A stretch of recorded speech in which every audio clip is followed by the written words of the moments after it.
आ गया भोजपुरी के सुपरस्टार अंकुश राजा जी का एक वायरल सॉन्ग का टाइटल है मम्मी ना बनम। जी हाँ, मम्मी ना बनम बहुत ही प्यारा और सुपर सॉन्ग है। इस सॉन्ग में अंकुश राजा जी और उनके साथ नेहा राज जी का मधुर आवाज़ है।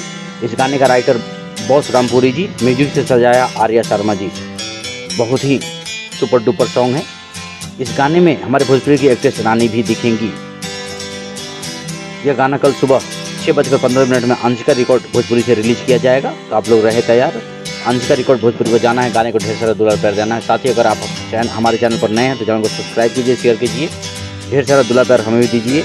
मिलते हैं अगले वीडियो में, तब तक लिए बाय, लव यू, जय हिंद।